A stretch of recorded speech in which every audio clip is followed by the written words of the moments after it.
Buku sebagai gudang ilmu.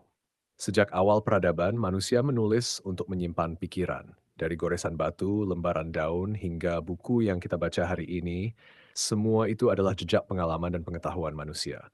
Buku membuat orang awam mengerti, memberi arah kepada mereka yang mencari. Ia seperti peta yang menuntun perjalanan kita. Namun, buku bukanlah perjalanan itu sendiri. Ia adalah peta, bukan jalan kaki yang nyata. Membaca buku tanpa sikap kritis seperti meminum air tanpa menyaringnya. Ilmu yang kita temui di sana tetaplah hasil pikiran orang lain. Untuk menjadi hikmah bagi kita, ia harus kita cerna dan kita refleksikan sendiri. B. Ilmu yang bisa merendahkan dan meninggikan buku bisa membuat kita rendah hati, menyadarkan betapa luasnya dunia dan betapa kecilnya diri.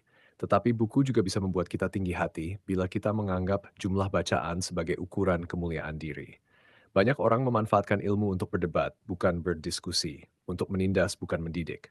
Padahal hakikat ilmu adalah menumbuhkan kebijaksanaan, bukan ego. C. Ilmu di dalam diri membaca buku batin. Di dalam diri manusia tersimpan sebuah buku lain, fitrah, intuisi, dan nurani. Potensi ini sudah ada sejak kita lahir, tetapi sering tertutup oleh nafsu, kebiasaan buruk, atau keinginan yang tak terkendali. Untuk menemukan hikmah sejati, kita perlu membaca kedua buku sekaligus. Buku di luar diri, ilmu tertulis, dan buku di dalam diri, hikmah yang terpendam. Tafakur, kontemplasi, dan memperhatikan alam adalah cara membuka lembaran buku batin ini. D. Ego penulis dan ego pembaca. Penulis dan pemikir sejati adalah mereka yang telah keluar dari egonya. Mereka menulis dengan niat mendidik, bukan menindas, menyampaikan, bukan meninggikan diri. Begitu pula penuntut ilmu sejati harus menyadari bahwa ia memulai perjalanannya dengan ego yang mudah meledak, ingin terlihat pintar, ingin menang. Perjalanan belajar baru benar-benar dimulai ketika niatnya dimurnikan. Tujuan menimba ilmu bisa salah, bisa benar, tergantung niat dan kesungguhan kita sendiri. E. Menyatukan ilmu buku dan hikmah batin.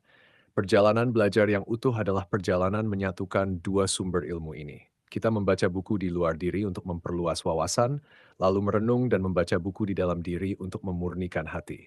Dengan begitu, ilmu berubah menjadi cahaya, bukan lagi alat perdebatan, melainkan sumber kedamaian.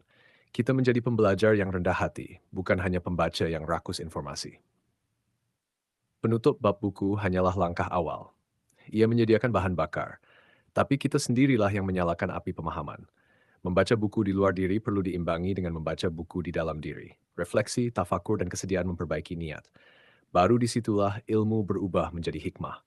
Bukan sekadar pengetahuan, tetapi kebijaksanaan yang menghidupkan. Ini contoh satu bab pengantar yang panjang dengan sub-sub